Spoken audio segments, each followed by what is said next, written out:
Assalamualaikum warahmatullahi wabarakatuh. Saya David Asyara Al-Bazi selaku perwakilan dari kelompok 7 ingin mempresentasikan hasil presentasi kami dengan judul atau materi yang berjudul Green Marketing. Di sini kami beranggotakan 3 orang. Yang pertama ada saya sendiri, yang kedua ada Muhammad Zikri Basit, yang ketiga ada Sylvie Desiansi Fortuna. Tak lama-lama saya akan masuk ke materi yang pertama, yaitu pengertian green marketing. Green marketing ini merupakan sebuah proses yang mengacu pada kelestarian alam. Jadi proses marketing ini harus memiliki keuntungan bagi lingkungan atau alam tersebut. Dengan kata lain, ini adalah sebuah marketing yang tidak merusak alam dan lingkungan.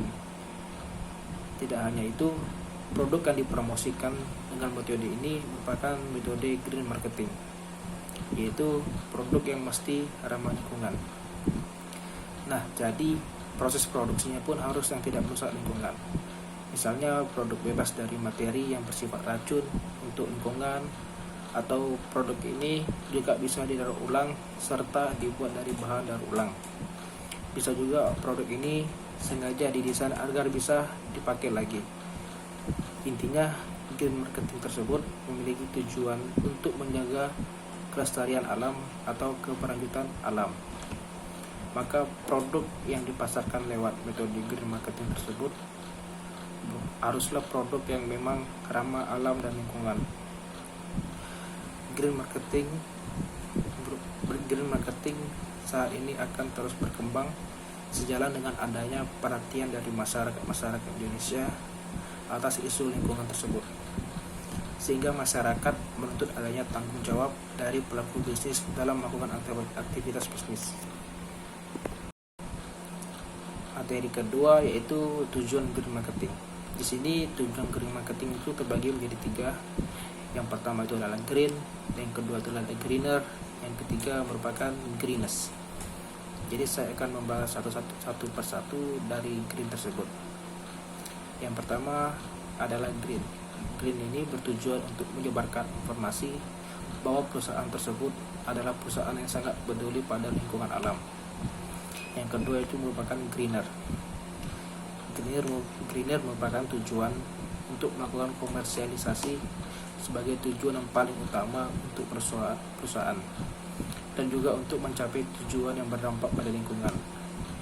Yang ketiga itu adalah greenness.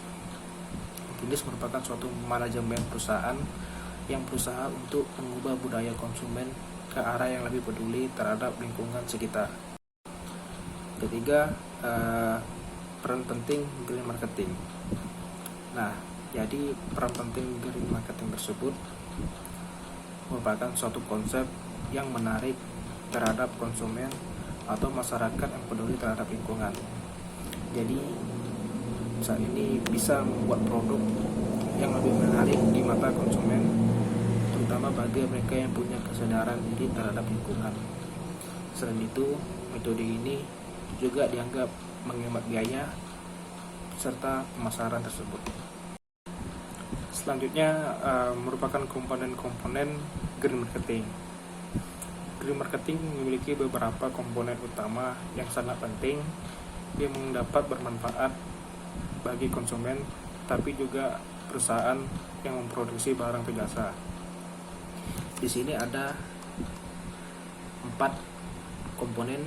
Yang pertama itu adalah green production process, yang kedua adalah green financial affairs, yang ketiga adalah reason for being green, yang keempat adalah green customers. Yang pertama merupakan green production process, di mana proses ini merupakan suatu produk yang dibuat atau diproduksi dengan mengedepankan kaidah-kaidah lingkungan. Hal ini meliputi penguasaan sumber daya alam, bahan baku, proses produksi, dan pengolahan limbah pasca produksi hingga kemasan produk.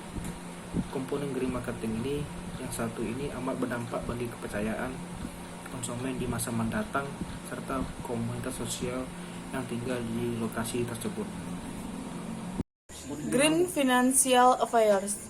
Komponen green marketing yang dapat dipromosikan melalui perubahan kebijakan pemerintahan, harmonisasi insentif keuangan publik, peningkatan pembiayaan berorientasi lingkungan di berbagai sektor, dan pengambilan keputusan investasi dengan mengacu pada dimensi lingkungan. Hal ini secara langsung akan meningkatkan investasi dan pembiayaan ekonomi di sektor industri dan teknologi. Reason for buying green. Komponen green marketing yang satu ini berarti bahwa seseorang memiliki alasan untuk mengubah perilakunya menjadi peduli kepada berkelanjutan lingkungan hidup. Hal ini dapat terjadi pada konsumen maupun perusahaan yang memproduksi barang atau jasa. Selanjutnya ada green customer. Komponen penting terakhir dari green marketing adalah green customer, di mana wawasan konsumen tentang kepedulian lingkungan bertumbuh dari waktu ke waktu. Wawasan lingkungan para konsumen ini akan membentuk ceruk pasar tersendiri bagi suatu produk ramah lingkungan. Contohnya adalah produk-produk sedotan stainless steel yang belakangan ramai di pasaran sebagai perlawanan terhadap sedotan plastik yang dinilai tak ekonomis karena sekali pakai. Manfaat green marketing. 1. Produk akan lebih awet. Produk berwawasan lingkungan dengan konsep green marketing akan lebih awet karena memang dirancang untuk dapat digunakan dalam waktu lama dan tidak sekali pakai. Produk semacam ini tentunya berkualitas tinggi dan tidak menimbulkan sampah atau limbah produk bekas dalam waktu cepat. Manfaat yang kedua ada biaya yang dikeluarkan lebih sedikit. Penyediaan barang baku produk dengan metode green marketing bisa dibilang lebih berfokus pada sejumlah produk berkualitas tinggi. Hal ini membuat ketahanan produk tinggi dan tidak memerlukan banyak bahan baku serupa dalam waktu dekat. Hal ini akan membuat pembiayaan proses produksi memang sedikit lebih besar, namun tidak terjadi dalam rentan waktu pendek, sehingga proyeksi keuntungan dapat diperhitungkan untuk mengisi sela waktu produksi ini. Yang ketiga, mengubah pola pikir tentang lingkungan. Adanya komponen reason for buying green dalam green marketing memang memungkinkan adanya perubahan pola pikir terhadap investor, perusahaan, sehingga pasar secara umum. Perubahan pola pikir berbasis lingkungan ini terjadi karena meningkatnya kesadaran umum tentang efisiensi produk ramah lingkungan dan tanggung jawab bersama untuk menciptakan iklim ekonomi tanpa mengorbankan lingkungan alam secara masif. Keuntungan green marketing. Bagi masyarakat mendapatkan produk yang ramah lingkungan. Bagi industri, gerakan ini pun berdampak positif karena akan membuat kompetisi yang sehat di antara mereka, serta ada jaminan bahan baku yang cukup karena telah adanya perhitungan biaya lingkungan. Pengaruh green marketing terhadap brand image. Green marketing serta brand image yang dikomunikasikan dengan baik kepada konsumen akan membuat pembelian produk oleh konsumen. Green marketing akan membentuk brand image yang positif di benak konsumen karena keunggulannya dalam hal ramah lingkungan. Green marketing ini terdiri dari green product, green price, green place, dan green promotion yang dimana dapat berpengaruh besar terhadap merek yang merupakan bagian dari brand image perusahaan. Pengaruh dari green marketing terhadap loyalitas pelanggan.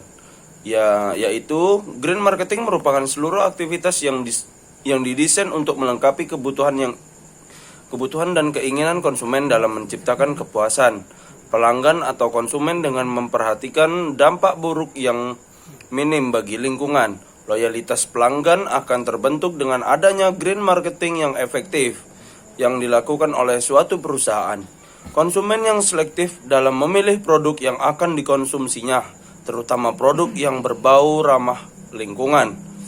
Di sini ada contoh perusahaan yang menggunakan green marketing, yaitu PT Sinar Sosro, selalu berusaha untuk menjaga kualitas keamanan, kesehatan, serta ramah lingkungan dan dalam pembuatan setiap produknya. PT Sinar Sosro juga selalu memberikan inovasi pada setiap produk yang nantinya mampu menjadikan PT Sinar Sosro perusahaan dalam bidang beverage yang terbaik. Baiklah, itu saja dari kelompok saya. Terlebih dan kurang saya ucapkan terima kasih. Wabillahi taufik wal hidayah. Wassalamualaikum warahmatullahi wabarakatuh.